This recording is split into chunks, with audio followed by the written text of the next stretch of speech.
निज पत्नी और शिशु को ग्रहण करी घर को नेले स्वामी।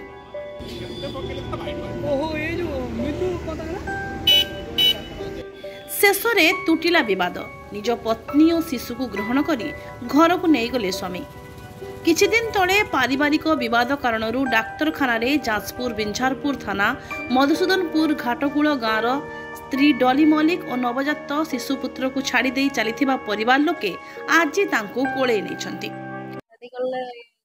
लोक के आसी नथिले मु एका थी। अच्छा आपन को स्वामी आपन को छाड़ी देइतवार छाड़ी हम दे जण पाटे छोड़ा लागियारु से हम छाड़ी के पड़े। अच्छा तापर आपन को के रेस्क्यू करियानी कोड रखले से नौक्ष माने से नहीं रखले पुलिस तापर आड़ पुलिस कोट गया सखी और। अच्छा सेडी आपन के दिन थिले 5-6 दिन हेला। आज को मानस के आपन को नै की गले आपन आपन केनती लागि छै बापर लोक नै की जा 15 दिन बाद पुलिस स्वामी नहीं आसी। आज आपन घर को फेरु छथि जो बाप घर सासुर कहीं जाउना ससुर हम दे जण झगड़ा हटी कछु बोली सते में जा। अच्छा तो वर्तमान आपन खुशी खुशी जाउत।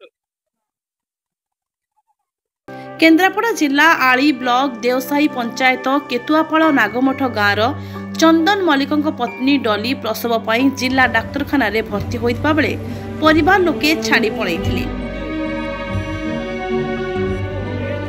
एने अभियोग पाई स्थानीय पुलिस डॉली एवं तांको नवजात शिशुपुत्र को नहीं सखी केन्द्र में रखिथिले। एने सखी केन्द्र परिचालिका उभय गोष्ठी आलोचना करने पर विवादर समाधान होइछि। चंदन निज पत्नी और शिशुपुत्र को निज घर को नहीं जनापड़ी।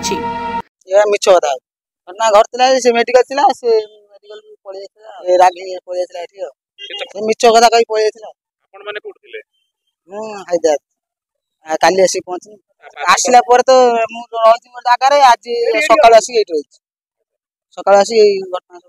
अच्छा सियो हां हम घर लोग थिले आसी थिले के थिले आसी माउस माउस आसी एडमिशन करथिले।